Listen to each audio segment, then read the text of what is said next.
Buen día. En nombre de Alianza Américas, CARES en San Francisco, Viento del Espíritu, International Detention Coalition y el Grupo de Monitoreo Independiente de El Salvador, les damos la bienvenida a este importante espacio de diálogo sobre nuestra participación en la segunda revisión regional del Pacto Mundial para la Migración Segura, Ordenada y Regular. El Pacto Mundial para la Migración es el primer acuerdo intergubernamental elaborado bajo los auspicios de las Naciones Unidas que abarca todas las dimensiones de la migración internacional de forma integral.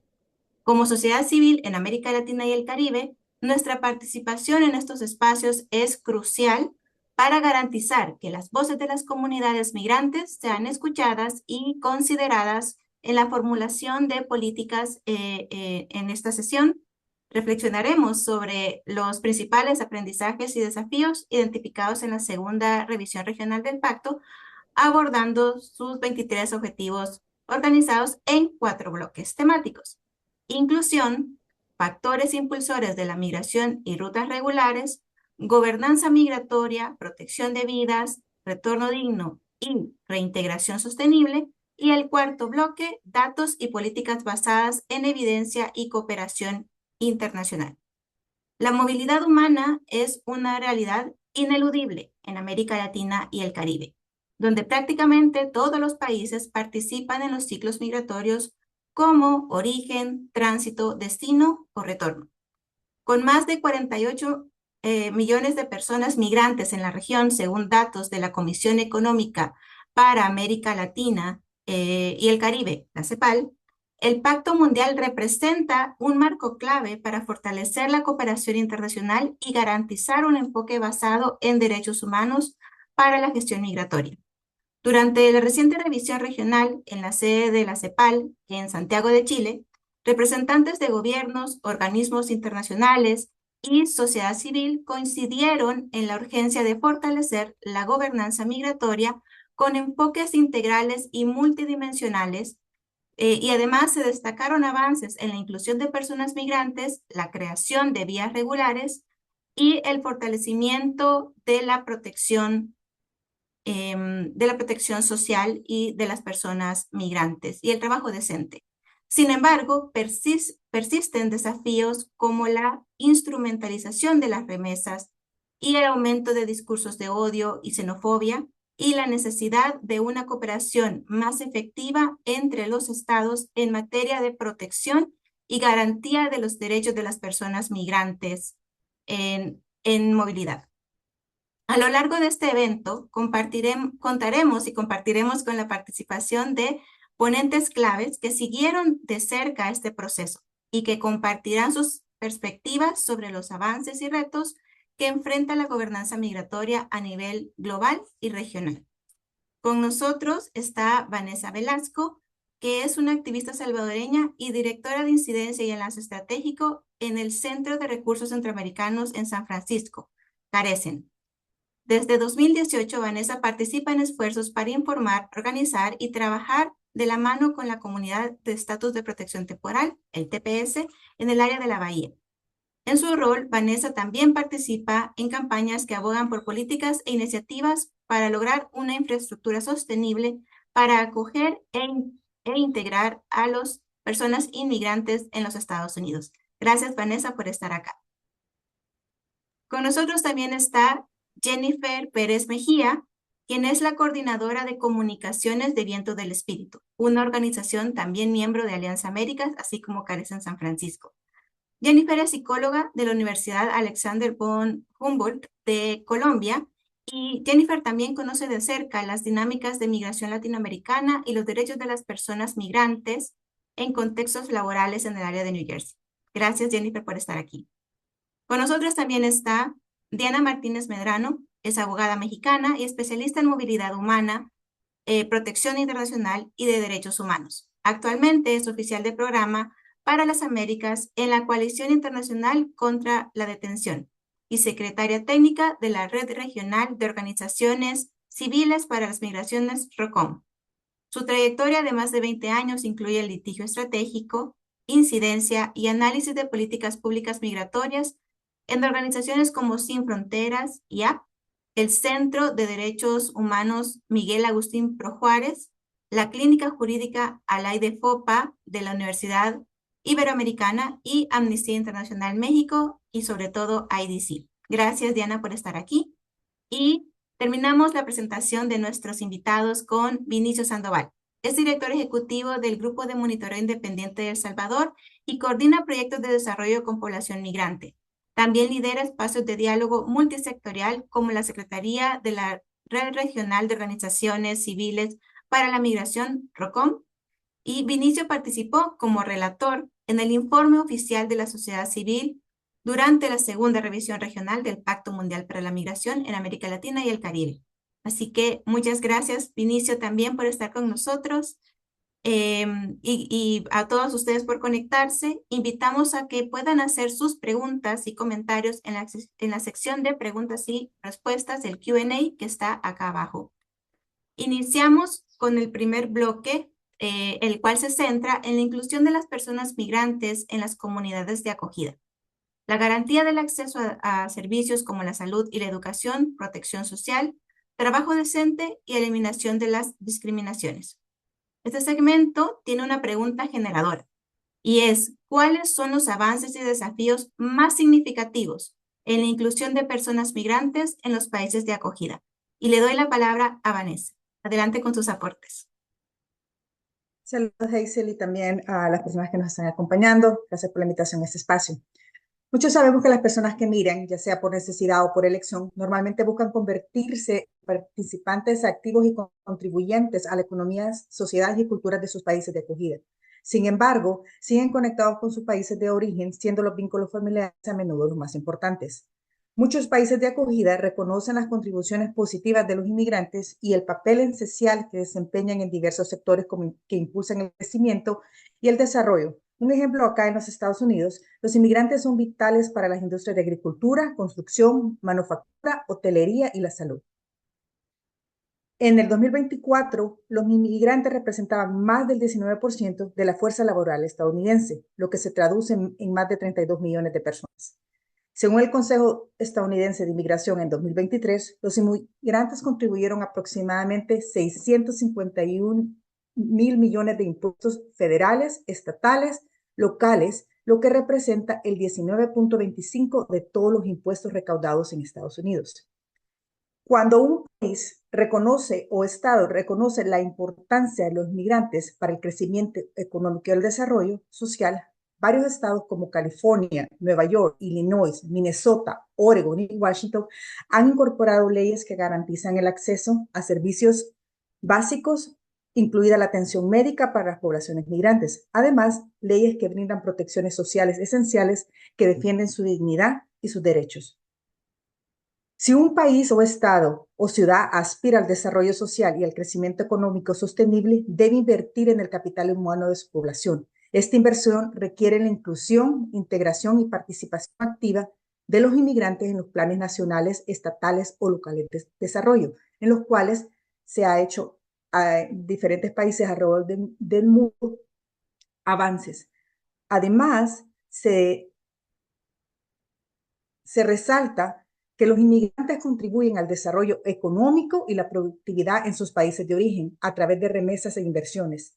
El dinero enviado desde Estados Unidos sirve como una fuente fundamental de ingresos a familiares, ayudándolos a satisfacer sus necesidades básicas y aliviando la pobreza en familias y comunidades. Un ejemplo de esto es, en México las remesas constituyen el 4% del Producto Interno Bruto del país, en Honduras 25%, El Salvador 24%, y Guatemala el 19%. Esto subraya la importancia de involucrar a la diáspora en iniciativas de desarrollo financiero y proyectos de infraestructura sostenible en países de origen. A pesar de los avances logrados para garantizar un trato digno y la inclusión de los inmigrantes en los países de acogida, las narrativas dañinas, la xenofobia, el racismo, persisten como barreras para el avance. A esto agregamos los recientes cambios en leyes y procesos de protección en países de tránsito y medidas migratorias punitivas en países de destino. Estos problemas exacerban la vulnerabilidad de los inmigrantes, aumentando su riesgo de explotación, discriminación y abuso, al tiempo que limitan su acceso a servicios básicos para ellos y sus familias. Ahora más que nunca es crucial que los países, estados y municipios de tránsito, acogida y retorno garanticen que sus planes de desarrollo incluyan políticas de protección consular, acceso a servicios básicos, empleo decente y participación significativa de los migrantes. Este enfoque es vital para promover el desarrollo social y económico sostenible en sus comunidades. Muchas gracias, Vanessa, por esos aportes. Y quiero también dar la bienvenida a las personas que estuvieron también participando en la segunda revisión regional, que veo que están aquí en este evento. Así que muchas gracias por estar aquí, bienvenidas. Y seguramente en la sección de preguntas y respuestas también tendremos comentarios de estas organizaciones y de estas personas también. Otros elementos en materia de los avances en la inclusión de personas migrantes en los países de acogida, en el marco de la segunda revisión del Pacto Mundial para la Migración, incluyen el fortalecimiento de la protección consular en países como México, el acceso a servicios básicos y la promoción de la cohesión social. Sin embargo, como también Vanessa nos señalaba, persisten desafíos como la falta de financiamiento suficiente para la asistencia consular, sobre todo desde países del centro y del sur de las Américas, especialmente para población en condiciones de vulnerabilidad como pueblos indígenas, afrodescendientes, niñas y niños no acompañados, además de personas adultas mayores y personas con discapacidad. También se señaló la instrumentalización de las remesas y la exclusión financiera de personas migrantes. Otro desafío es la necesidad de acuerdos binacionales y regionales que garanticen la portabilidad de derechos y beneficios adquiridos en el contexto de movilidad laboral. Para lograr una inclusión efectiva, es clave desarrollar políticas de acceso universal a la salud, educación y vivienda, optimizar la contribución de las diásporas al desarrollo sostenible y fortalecer redes comunitarias con apoyo directo a la cooperación internacional. Vamos a pasar en este momento al segundo segmento que está relacionado a los factores impulsores de la migración y las rutas regulares. Para este bloque analizaremos los factores estructurales que están llevando a la población de América Latina y el Caribe a la migración y la necesidad de ampliar opciones de movilidad seguras y regulares. La pregunta generadora en este espacio es: ¿cuál es la evolución de los factores que impulsan la migración en los últimos años y qué estrategias deberían priorizarse para garantizar rutas migratorias seguras y regulares? Iniciamos con Vinicio. Gracias, Hazel, y gracias también a toda la gente que está reunida. Como bien decía Hazel, con algunas, bueno, con varias, estuvimos compartiendo la semana pasada en en la segunda revisión del Pacto Mundial. Un evento con muchas sensaciones, creo yo, muchos sentimientos que te dejan, ¿no? Ese tipo de eventos que, que de repente en el contexto actual, pues un análisis que hacíamos muchas, antes de ir al evento era qué tanto vale la pena ir a un evento para hablar de migración con todo lo que está pasando y y que de repente la reacción de nuestros países ha sido tan pobre o tan nula, ¿no? Y muchos resaltábamos la necesidad de sí estar por espacios como este que tenemos ahora virtual, que vale la pena conversar entre nosotras, nosotros, qué es lo que está pasando, qué es lo que podemos hacer. Y yo creo que ya, volviendo a la pregunta que hice la hacía, creo que los factores expulsores, más que un avance, y más de alguno y alguna lo dijo en la revisión de la semana pasada, parece que vamos para atrás, ¿no? Definitivamente hay buenas prácticas, o sea, no podemos negar nuestro trabajo como organizaciones sociales. Decir que no hay avance, decir que no hay nada que rescatar, sería decir que no hemos hecho nada durante todo ese tiempo. Y sí hemos hecho muchas cosas como organizaciones sociales, hemos hecho coordinaciones interesantes entre nuestro trabajo con el trabajo gubernamental, con el trabajo de agencias. Sin embargo, este, realmente tenemos grandes retos todavía. Nuestras respuestas no son lo masivas que tienen que ser. De repente estamos impactando comunidades muy pequeñas o grupos muy pequeños cuando las respuestas de nuestros países y regiones necesitan respuestas muy grandes, ¿no? Políticas públicas, financiamiento, respuestas en el tema de protección, de inclusión, de reinserción, y lo que estamos viendo son retrocesos con respecto a, sobre todo con respecto a países que se han denominado voluntariamente como precursores, países campeones, y que de repente están haciendo totalmente lo contrario. Pareciera que como el compromiso ha sido, voy a hacer lo peor que pueda hacer, ¿no? Países que se están convirtiendo en cárceles para migrantes, países que están habilitando hoteles para detención, países que están militarizando las fronteras, limitando las oportunidades y programas que existían para migrantes en sus territorios. Realmente ese tipo de dinámicas y lo preocupante creo es también la poca respuesta que tienen los países de origen y los países que tendrían que responder frente a todos estos flujos que están transitando, llegando a los territorios de la región. Realmente eso es lo preocupante. La señal de la limitación de la cooperación de Estados Unidos, aparte de lo catastrófico que ha sido en temas de atención humanitaria, protección, en temas de frontera y todo lo demás, incidencia y todo lo demás que ha afectado, también ha dejado en evidencia lo poco que nuestros países han aportado en el tema de migración. Y eso tiene que ver mucho también con procesos de evitar la expulsión forzada de nuestras poblaciones, de nuestros territorios. O sea, no ha habido inversión para que la gente se quede, eh, y mucho menos para que la gente que ha sido deportada también tenga oportunidades para la inclusión y reinserción a sus comunidades. Creo que también eso ha sido muy, muy preocupante. No sentimos una respuesta contundente, diría yo, con respecto a lo que estamos viendo actualmente, y decir que un Estado está actuando responsablemente y coherentemente con recursos financieros adecuados para la respuesta, no lo estamos viendo. Lo que estamos viendo son reacciones muy emergentes, muy reactivas, sin mucha proyección y sostenibilidad.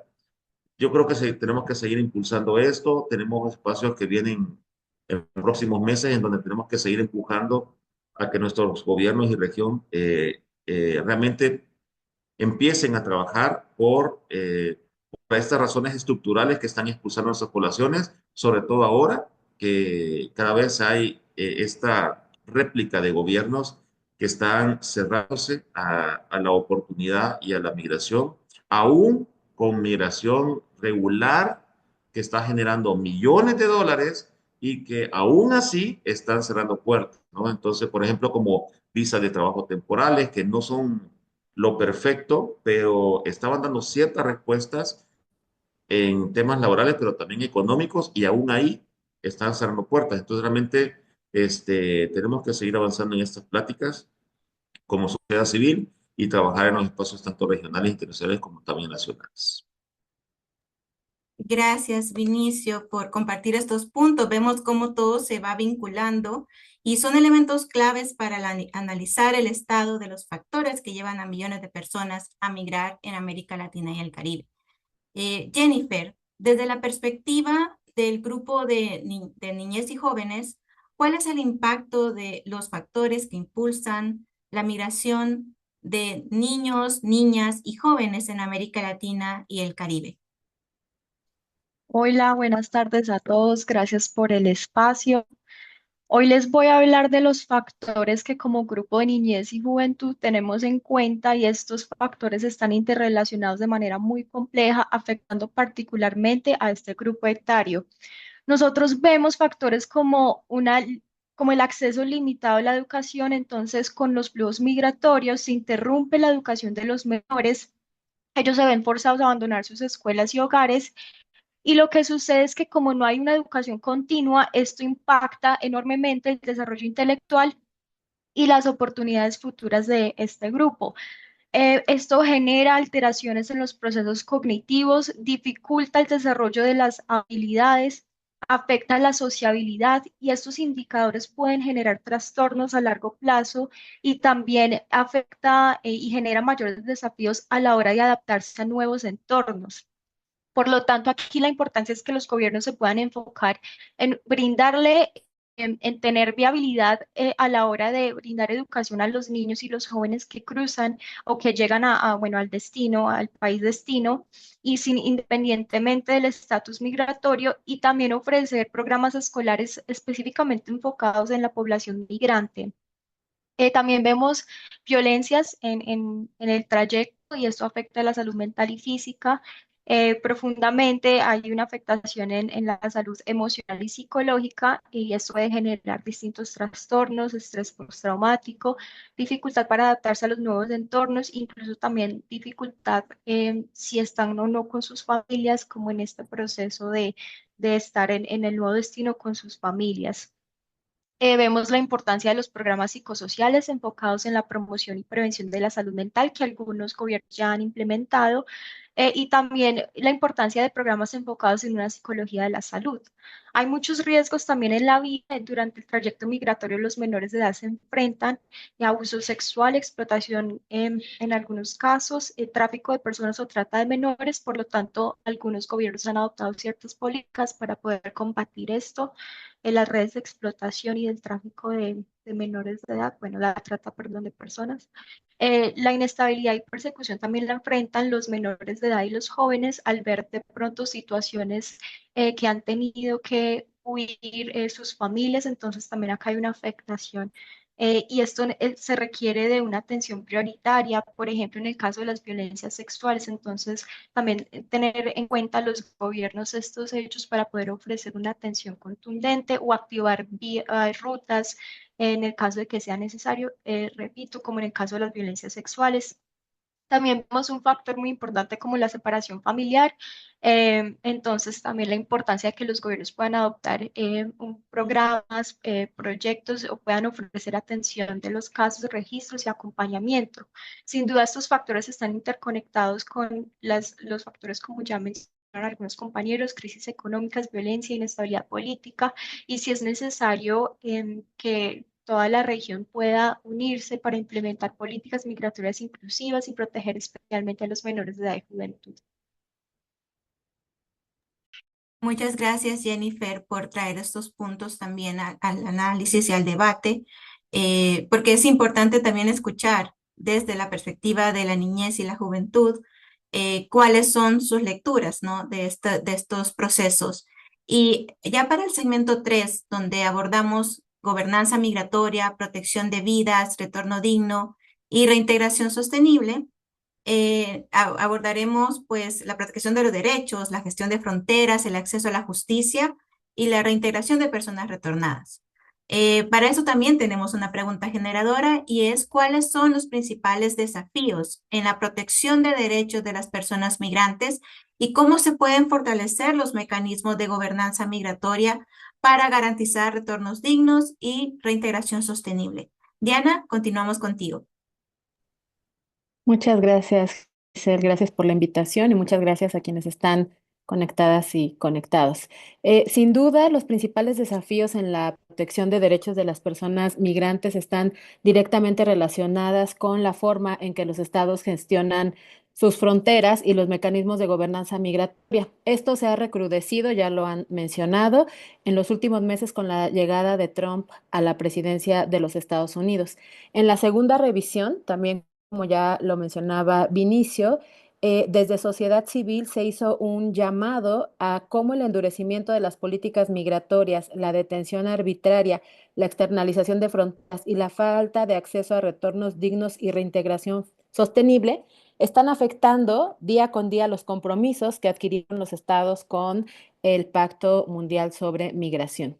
Y por eso es fundamental analizar estos desafíos a la luz de los objetivos 4, 8, 9, 10, 11, 13 y 21 del Pacto Mundial, que ya fueron presentados, esto es muy importante resaltarlo, en un informe que se hizo llegar como parte de los esfuerzos que hizo sociedad civil, y aquí un reconocimiento a los grupos focales y a la relatoría, a María Teresa, a Vinicio, a Marilyn, a Samantha. Son muchos los desafíos que fueron presentados en este informe. Voy a mencionar algunos y la invitación también está a que puedan hacer suyo ese informe, porque sin duda es una gran herramienta de incidencia para la región. Aún persisten barreras para el acceso a la documentación. Esto se estuvo diciendo de manera constante. No contar con documentos expone a muchas personas migrantes a la detención y a la deportación sin garantías, además de no tener acceso a derechos como a la salud, a la educación, entre otros. La sociedad civil en Chile hizo un llamado para que los procesos de documentación sean permanentes, accesibles, que eliminen restricciones y barreras a través de requisitos sencillos y económicos, de manera que permitan una integración real. Esto sin obviar, y todo el tiempo se estuvo haciendo énfasis en que no contar con documentos no es suficiente para negar el acceso a derechos. En el tema de las oportunidades, es importante resaltar que los estados están haciendo acuerdos bilaterales, y es necesario, aparte de los regionales que ya existen, es importante que se incluya el acceso a la documentación, a obtener los documentos de identidad, y es necesario llevar esto a los mecanismos regionales, en donde el tema de la regularización migratoria siempre está, pero lo que vemos es que aún hace falta llevar a cabo el accionar. Se hacen intercambios de buenas prácticas, pero la réplica de estas buenas prácticas es lo que nos está faltando. En lo que tiene que ver con salvar vidas, creo que uno de los principales desafíos que están dentro del informe es que faltan protocolos y mecanismos operativos para la búsqueda, la localización oportuna y el rescate coordinados a nivel regional, la falta de acceso a la justicia y la reparación como los mecanismos de búsqueda por parte de los familiares, y a esto se añade el miedo de los familiares que están en situación irregular para acercarse a las autoridades a hacer la denuncia. También existen dificultades en el reconocimiento de diversas formas de desaparición forzada que están experimentando las personas en sus trayectos, y bueno, se desconoce su paradero. Esto lo tenemos en México también muy claro con los secuestros y las deportaciones de corta duración. También hay un tema con la detención indiscriminada que expone a mayores riesgos de explotación y trata, la necesidad de contar con marcos de cooperación transnacional, eh, la narrativa de seguridad nacional que ha criminalizado a la migración, justificando el uso de la fuerza y la detención migratoria como una herramienta de control. Es urgente transformar este discurso sobre migración para evitar la estigmatización de las personas migrantes. Existen mecanismos débiles de identificación de víctimas, y por eso es necesario aprovechar oportunidades. Se viene la observación conjunta del Comité de Trabajadores Migratorios y el Comité para la Eliminación de la Discriminación Racial, y cómo podemos aprovechar esa observación también para hacer incidencia.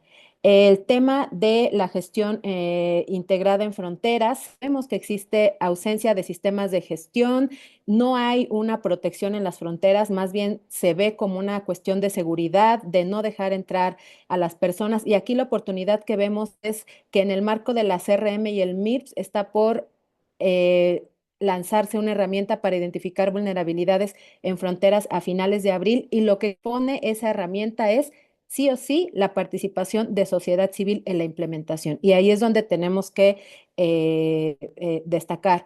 Hay también temas de detención que ya como lo sabemos, la detención migratoria en la región se está hay mucha detención, y con lo que quiero terminar, porque ya se me acaba el tiempo, es hablar de las oportunidades. Hay grupos de sociedad civil que están trabajando en esos temas. Está la Red Regional de Protección, está también el Observatorio del Darién, está el grupo en México, está el Grupo de Acción por la No Detención de Personas Refugiadas, tratando de modificar los marcos normativos en México relacionados con la detención. Entonces, quiero terminar diciendo, hay mucha oportunidad, y lo que vemos ahora, y fue esta fuerza de sociedad civil en Chile, ojalá que sigamos coordinándonos para poder seguir avanzando en lo que viene al FEMI, pero al Foro Mundial sobre Migración y Desarrollo. En fin, creo que no debemos de bajar la guardia ahora que tenemos muchas cosas en contra. Gracias.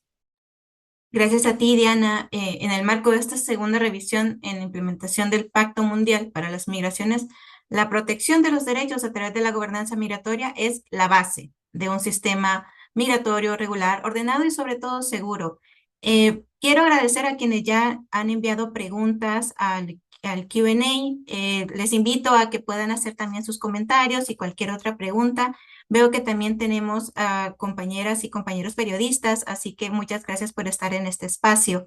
El segmento 4, que está relacionado a datos, políticas basadas en evidencia y cooperación internacional, exploramos, ¿no?, la importancia de los datos y de la cooperación en la toma de decisiones sobre migración.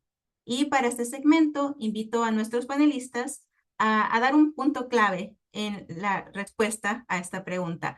¿Cómo pueden los datos y la cooperación internacional fortalecer las políticas migratorias y asegurar su implementación efectiva en los países de origen, tránsito, destino y retorno? Le voy a dar la palabra a Vinicio y luego vamos a ir turnando.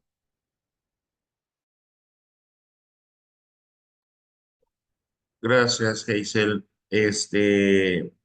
Quiero seguir también con la lógica que ya también mis compañeras han puesto en la mesa. Creo que también el seguimiento a todas estas, a estos procesos, creo que vale la pena como potenciarlo. Creo que un elemento que yo resaltaría con respecto a la revisión a la segunda revisión del Pacto de la Migración es la articulación que logramos hacer entre varias redes de sociedad civil, no solamente en visión de la revisión del pacto, sino también en la lógica de la posibilidad de articularnos en los territorios, en las regiones, acercar más nuestros trabajos, acercar más nuestras acciones.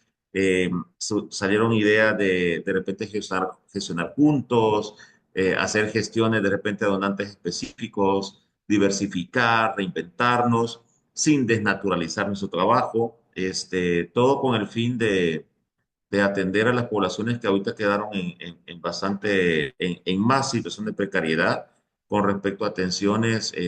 Algunas mencionaban, por ejemplo, juicios que estaban en temas de solicitud de refugio y que quedaron sin abogadas, sin abogados, personas que quedaron en albergues sin alimentos, personas que quedaron sin tratamientos médicos, o sea, una serie de elementos que en los territorios estamos pasando. Creo que también eso, este impulso que tenemos ahora de encontrarnos y de oportunidad de poder eh, acercarnos más, creo que también es un elemento que tenemos que aprovechar en esta dinámica de no solamente del pacto, sino todo lo que ya Diana mencionaba con respecto a otros espacios regionales e internacionales que están abiertos.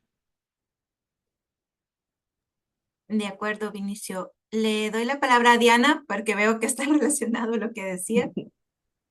Sí, muchas gracias, Hazel. Pues los datos y la cooperación internacional son fundamentales para diseñar las políticas migratorias basadas en evidencia. Creo que las organizaciones a menudo estamos haciendo esa sistematización y documentación, por lo que garantizar su implementación efectiva en todas las fases de la movilidad humana es necesaria. Sin una información confiable y actualizada, los estados toman decisiones basadas en sus percepciones erróneas, como lo vemos a menudo, lo que puede llevar a respuestas punitivas como lo es la detención migratoria y la militarización en fronteras, en lugar de enfoques de protección y de derechos humanos.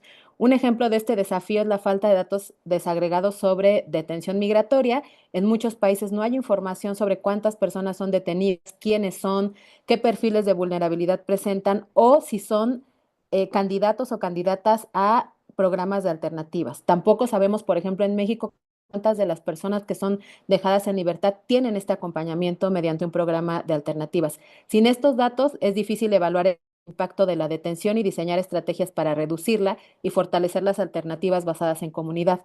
Para asegurar que las políticas migratorias sean efectivas y basadas en derecho, es clave mejorar la recopilación y la transparencia de datos, asegurando que se incluye información sobre protección internacional, perfiles de vulnerabilidad y condiciones en fronteras.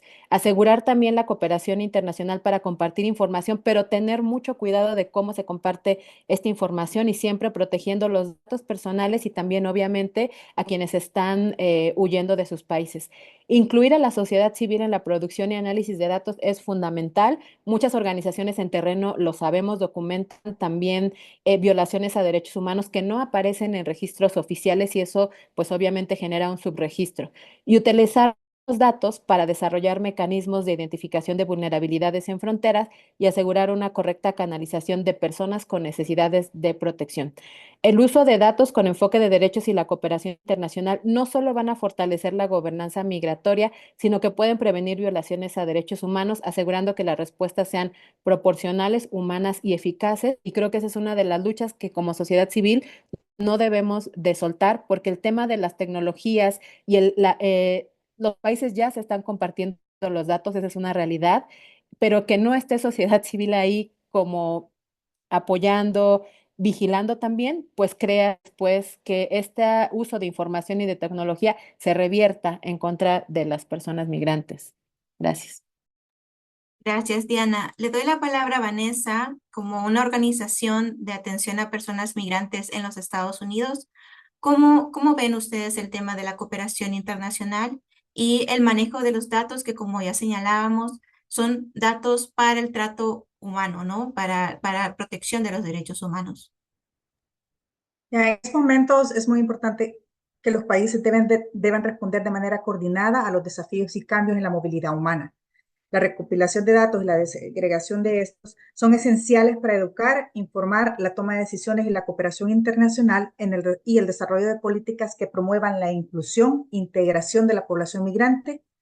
En este contexto, los datos desempeñan un papel fundamental para abordar estos desafíos. Comprender las brechas en protección, vulnerabilidad, servicios esenciales y derechos de las personas en las distintas etapas de la migración permite que los países, ciudades o localidades colaboren de manera efectiva. Esta colaboración es esencial para la planificación de estrategias, alocación de fondos para mejorar y fortalecer los mecanismos existentes que centren el bienestar, el acceso a la atención médica, la educación, empleo y el trato digno y los derechos de las personas migrantes en los países de tránsito, destino y retorno. Gracias, Vanessa. Jennifer, ¿cómo se ve este proceso desde la mirada de las personas jóvenes? ¿Cómo percibes que fueron consideradas sus necesidades y sus perspectivas? Gracias, Hazel. Sí, quiero resaltar que sí es muy importante la evaluación y el monitoreo de los datos para poder entender los flujos migratorios, pero también no es una mentira que en regiones fronterizas hay altos índices de suicidio. Entonces, esto también nos hace entender que es importante revisar los informes de situación salud o tener en cuenta este dato para tenerlo en las bases de datos y poder prevenir crisis. Más allá de esto, desde la plataforma juvenil, nos parece importante pues el dato y la cooperación entre las distintas regiones, porque esto nos permite el intercambio de información y mejores prácticas a través de la cooperación internacional. Podemos compartir las experiencias y las prácticas para una adecuada gestión de la migración y el fortalecimiento institucional. También esto es clave para los grupos juveniles que luchan por los derechos de los inmigrantes, porque nos unimos en el plano de la discusión política y social, además que integramos también la academia. em, en ese ejercicio, también esto nos permite que las políticas se puedan basar en la evidencia con datos confiables y actualizados que se basan en sistemas de recolección de datos, hacen un análisis y lectura de los distintos contextos y esto nos va a permitir el desarrollo de políticas migratorias coherentes y armonizadas, teniendo en cuenta los distintos grupos etarios, por ejemplo, la niñez y la juventud, y también no falta, aunque son pocos, pero también las personas mayores de edad que migran con niños, por ejemplo, y esto nos va a permitir una adecuada gestión. Gracias, Diana, Vinicio, Vanessa y Jennifer por sus reflexiones en relación a la segunda revisión regional del Pacto Mundial para las Migraciones.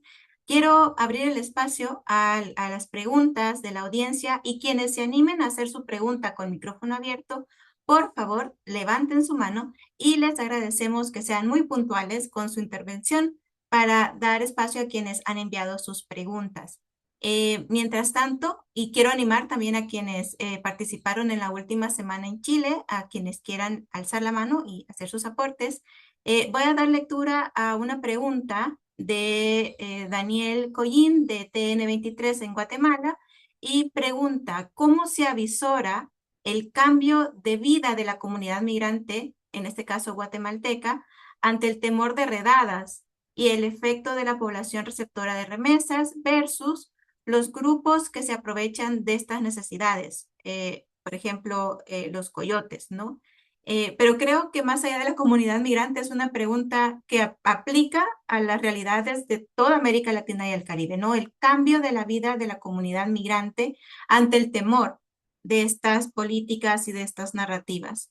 ¿Quién quiere iniciar?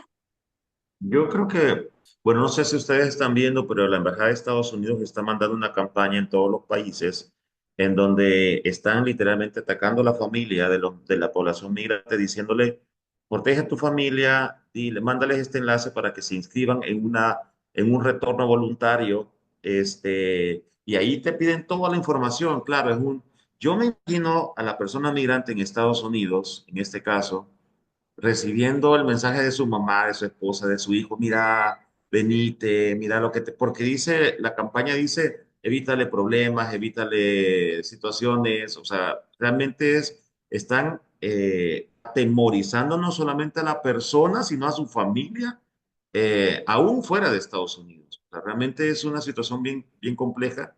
Un elemento también que hay que resaltar es el impacto económico que vamos a tener en Estados Unidos también se va a recibir en los países de origen.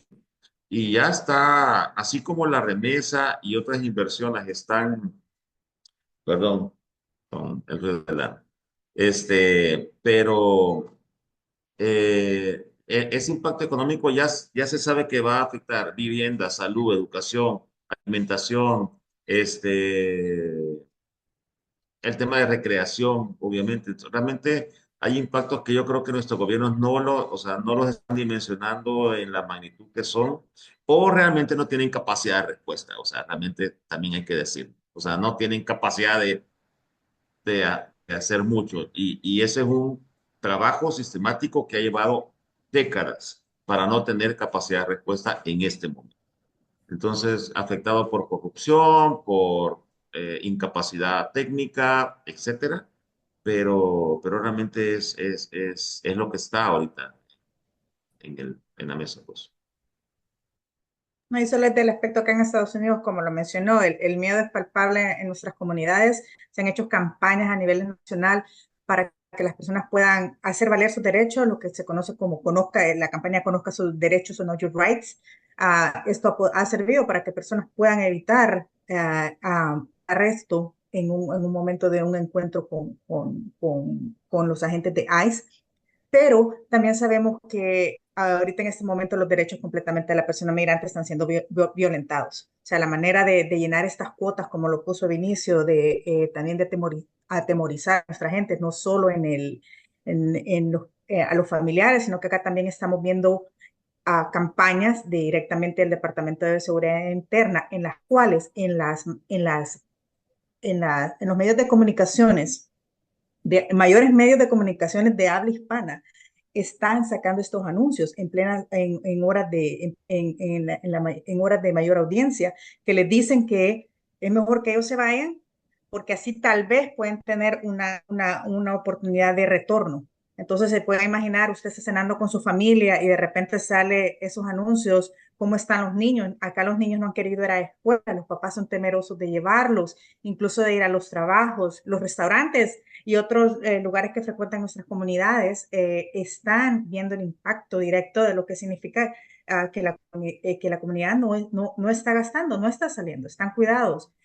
Y a todo esto también, como lo dice venir, como personas sin escrúpulos se están aprovechando de nuestras comunidades acá. Hubo gente que cuando ha salido que el app de CBP One o el CBP 1, ahora el propósito es que usted se registre para que ellos tengan sus datos y empiece su retorno voluntario. Entonces hay personas que están dando la información a las personas, a nuestra persona migrante, que si ellos lo hacen, esto les va a poder servir para en un dado futuro a poder arreglar su estatus migratorio o algo por el estilo, o que ellos les van a ayudar. Entonces estamos viendo de nuevo las estafas claro, para nosotros acá es importante como organizaciones trabajar de manera coordinada para que la información que nuestras comunidades necesitan les esté llegando, les esté llegando. Y también así como poder conectarlos con los recursos, lo que sea legal, puedan, si se ven en un proceso de deportación, puedan hacer valer sus derechos en lo que cabe, y también así estamos haciendo campañas que personas que tengan actualmente un tipo de protección migratoria, como lo son el TPS, o puedan también aplicar a un ajuste de estatus, que lo hagan. Gracias. Tenemos ya también algunas interacciones de mano alzada, así que le doy la palabra a Vladimir Pascual. Por favor, Vladimir, muy puntual su intervención. Gracias. Me temo que no le escuchamos, Vladimir. Hola, Ahora sí. vale. Soy Vladimir Pascual de la Asociación Rumiñahui de España y la pregunta era, no sé si se escuchó allí en Santiago de Chile la voz de los migrantes de Europa. Somos más de 7 millones y nos hemos visto como poco representados. En Ginebra, cuando se hizo la evaluación de aquí de Europa, fue vergonzoso porque no hubo nada. Los dos, tres personas que fuimos nos lo pagamos nosotros y estuvimos ahí casi sin voz ni voto, ni actuación, ni nada, y no sé, y nuevamente en Santiago de Chile, completamente, pues, o sea, no creo que hubo una presencia para decir lo que estamos pasando y viviendo, porque el racismo, la xenofobia y todo lo que se vive allí en Estados Unidos, aquí también es poco visible, pero es tremendo. También hay deportaciones, también hay expulsiones, también hay racismo, pero muy fuerte.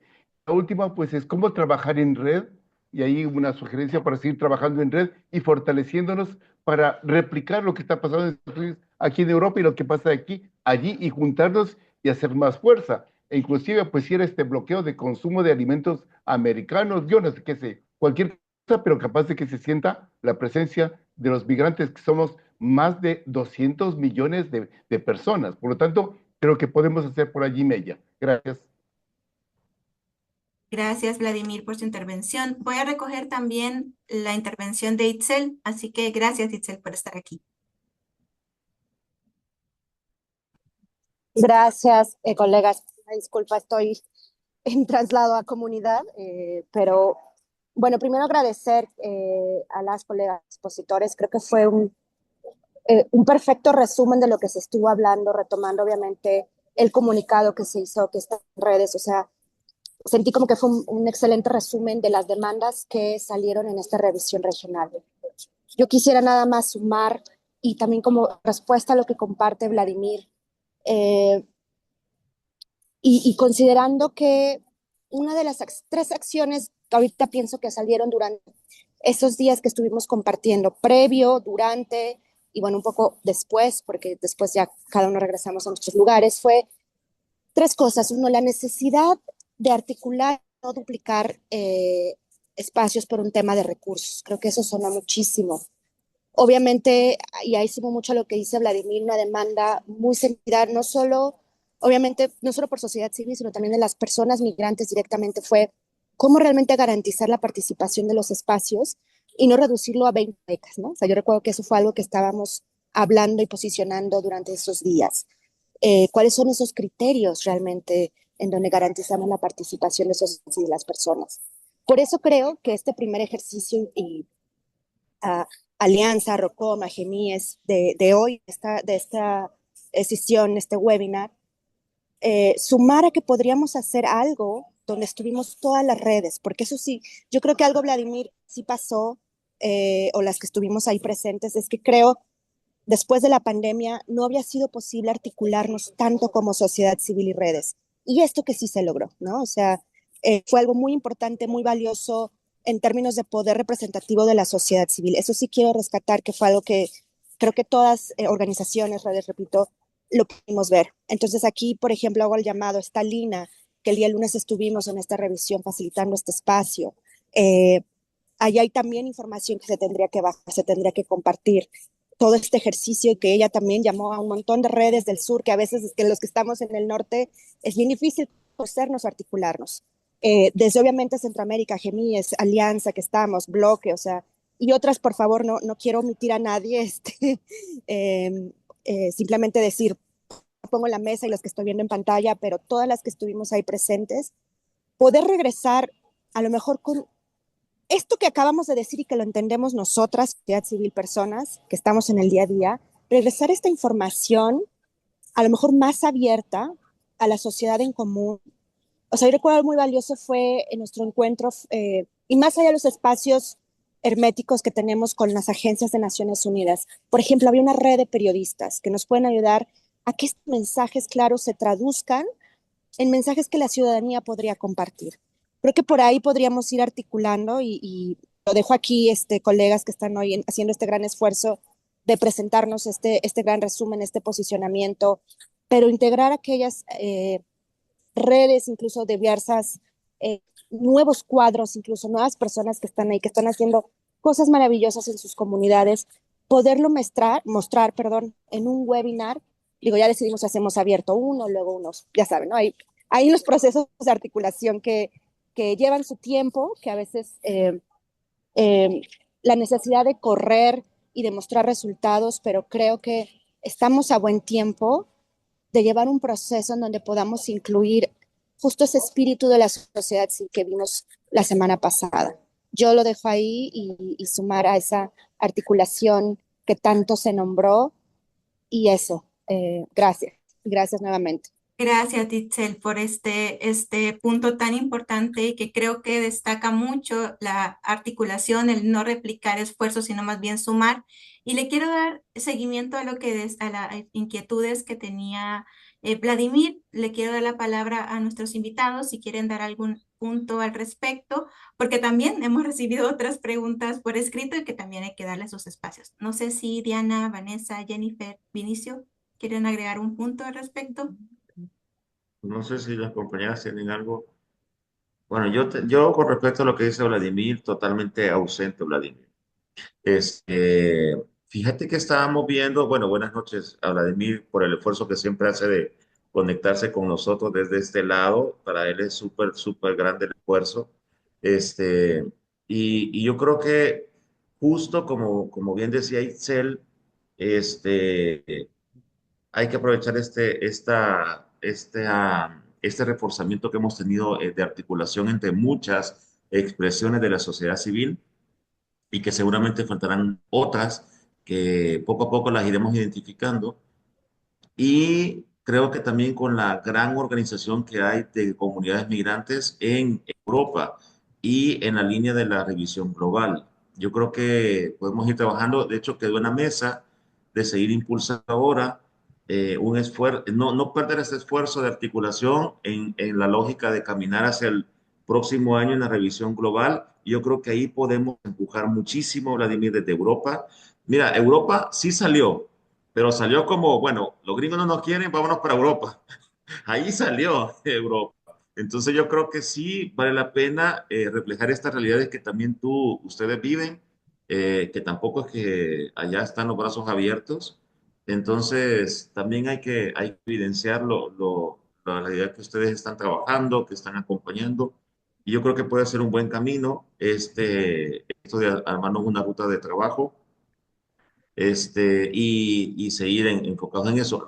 La red de Naciones Unidas está como en una lógica de, nos gustó mucho cómo funcionó esta revisión aquí de este lado, pudiéramos, no la soltemos, ¿verdad? Para ver cómo la vamos trabajando para el 2026. Sí hay que decirlo, Naciones Unidas está totalmente debilitada, o sea, muy, muy evidente en la revisión y entonces ahí también habría que ver cómo podemos, en esas condiciones también, seguir colaborando en esta ruta de trabajo.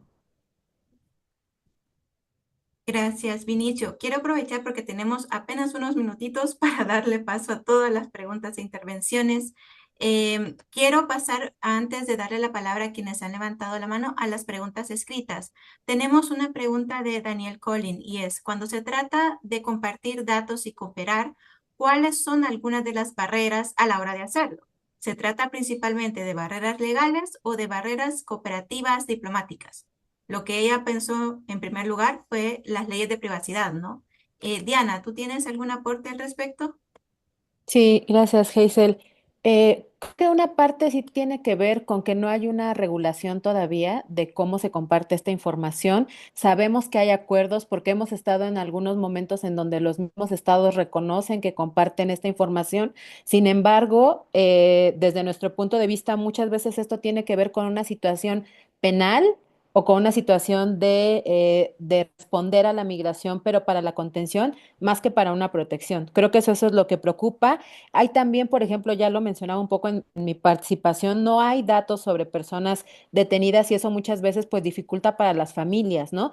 En México ahora se está dando como varias iniciativas el tema de el registro de personas detenidas que se está buscando a nivel penal, pero también se ve la necesidad de hacerlo a nivel migratorio porque pues las familias tendrían una manera de buscar a sus familiares si están en una estación migratoria. Entonces, pasa como por muchas cosas, ¿no? Por esto, por supuesto que tiene que ver con las leyes de privacidad, pero también estos acuerdos que no son tan transparentes y que no sabemos para qué lo están utilizando. Como lo decía, hay como muchas ahora nuevas tecnologías. Actualmente IDC está trabajando en una investigación para ver cómo se están aplicando las tecnologías al tema de los programas de alternativas a la detención, pero buscando que se hagan de la manera en que beneficie el uso de la tecnología y que no sea todo lo contrario, ¿no? También ahí tenemos mucho temor por cómo se van a compartir datos si hay personas que pues son perseguidas por sus propios gobiernos. Entonces creo que por ahí van los desafíos. Gracias. Gracias, Diana. Le doy la palabra a Lina Kawalski y luego, muy puntual, Lina también, y a Patricia Canesa posteriormente para luego quedarnos con las preguntas que tenemos por escrito. Lina, adelante. Muchísimas gracias, Hazel. Yo solamente quiero partir de las reflexiones que hizo Inicio Itzel de todo lo que observamos en Chile. No quiero repetir al respecto. Lo que sí quiero resaltar es que Chile nos brindó la oportunidad de reencontrarnos, de reinventarnos, y que esta convocatoria que hace Alianza Américas y las que puedan venir en el camino efectivamente son la muestra de un parlamento en movimiento, de cómo debería funcionar en cada uno de nuestros países una visión desde una perspectiva de derechos humanos que hoy, más que nunca, se está echando abajo con un retroceso enorme.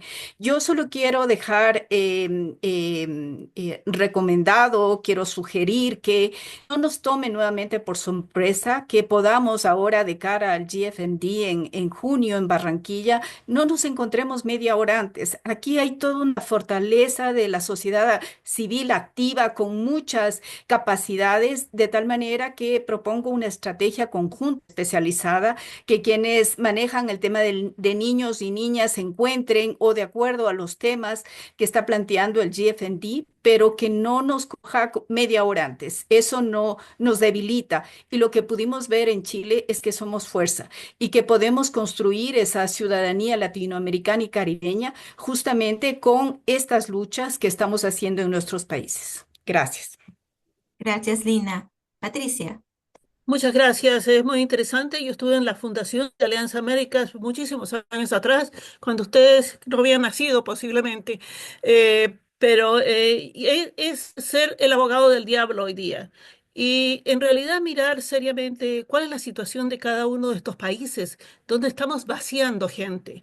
No estamos realmente planeando una migración que ofrece cualidades y situaciones óptimas en países latinoamericanos que todavía tienen muchos problemas de tipo económico, de tipo de producción, de empleo y de etcétera, etcétera, etcétera.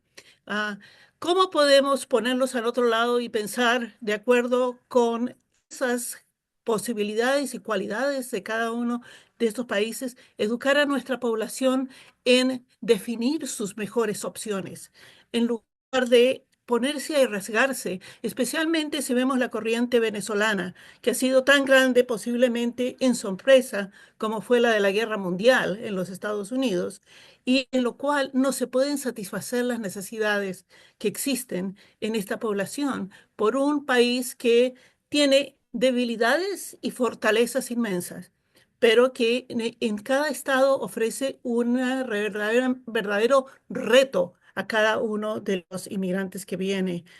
Yo creo que hemos hecho poco de ingeniería sobre migración, pensar realmente cuáles son las mejores opciones, hacer crecer esas opciones en esos lugares y darles, por supuesto, el conocimiento y el incentivo a los inmigrantes que se preparan a una larga jornada de todas maneras y, por supuesto, una aculturación sin fronteras. Gracias. Gracias, Patricia. Y antes de dar la palabra a nuestros invitados, solo quiero también extender una pregunta que recibimos por el chat y agradezco a quienes se han quedado porque nos hemos pasado del tiempo.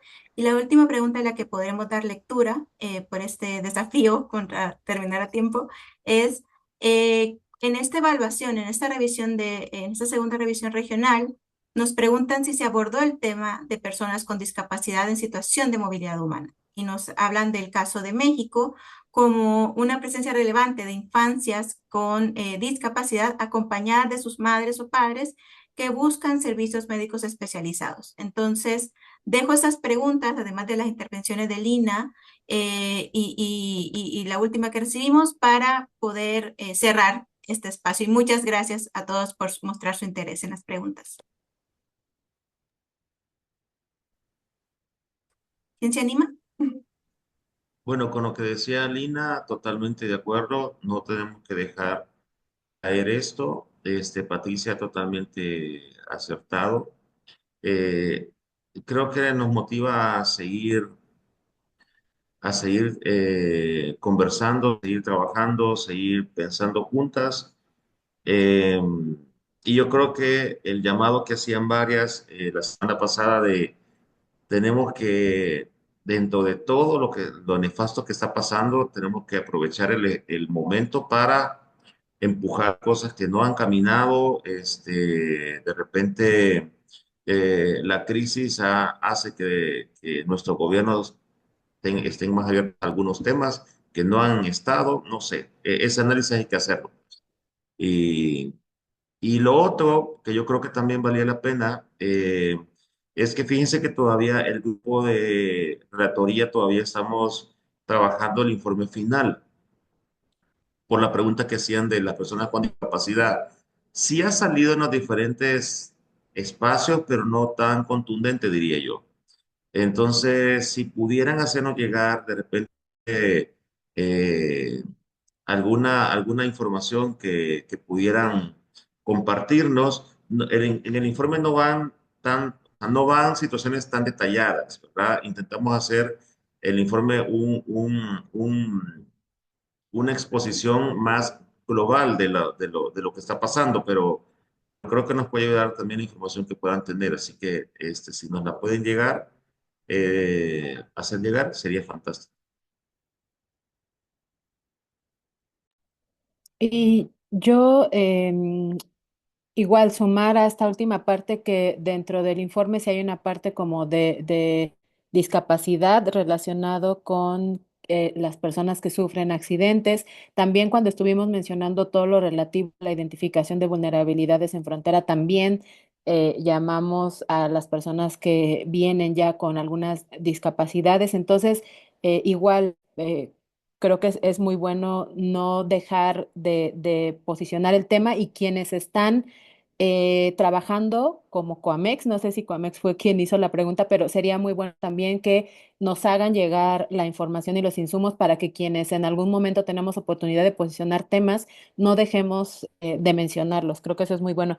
Y sobre la propuesta de seguir coordinados, yo estoy completamente de acuerdo. También coincido con Lina en que para mí una de las mejores cosas que tuvimos en Chile fue la oportunidad de encontrarnos, de conocernos, de reconectarnos, y también estoy de acuerdo en que no debemos dejar esta colaboración entre redes, entre organizaciones. Ahora de cara al Foro Mundial, creo que también ahí debemos de de posicionar los temas, ya se abrieron las inscripciones para quien va a asistir y luego viene el FEMI, que también creo que es algo que hablábamos, ¿no? Que en realidad pues el tiempo pasa muy rápido, entonces también ahora entiendo que vamos a estar enfocados en el foro, pero también tenemos que enfocarnos en el FEMI, entonces de acuerdísimo en seguir encontrándonos y tratar de que este empuje que nos llevó a la segunda revisión pues no dejarlo, ¿no? Por ahí alguien nos decía, sin duda, la sociedad civil salió fortalecida de esta segunda revisión y la verdad es que sí,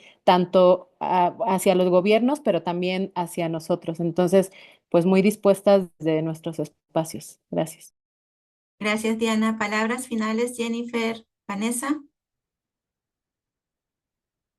Muchas gracias a todos por el espacio y sí, creo que pues estoy de acuerdo con lo que ya han mencionado de que estar en Chile fue un encuentro con sociedades y poder encontrarnos con todos los que luchamos por esto. Muchas gracias. De igual manera, solo irme a los comentarios de los compañeros referente a la necesidad de seguir la sinergia que se sintió en Chile, sobre todo porque vienen espacios muy importantes de los que podemos traer todavía esos vacíos que hay, ¿verdad? Y que sabemos, como la compañera estuvo comentando, que es lo que los países, y Vinicio también están haciendo, cuando ahora sí vemos en realidad lo que lo que a finales del año pasado ya estábamos mirando, ¿verdad?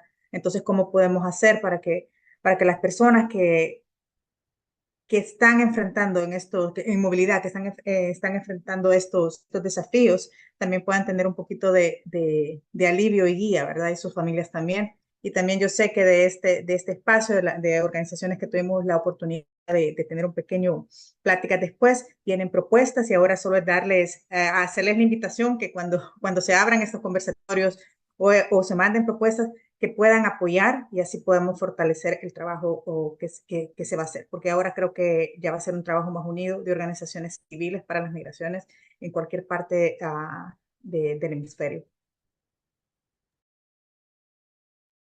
Como hemos visto, la participación de la sociedad civil en la segunda revisión regional del Pacto Mundial para las Migraciones ha sido fundamental para visibilizar las realidades que enfrentan las personas migrantes y sus familias y para seguir impulsando políticas más justas y humanas.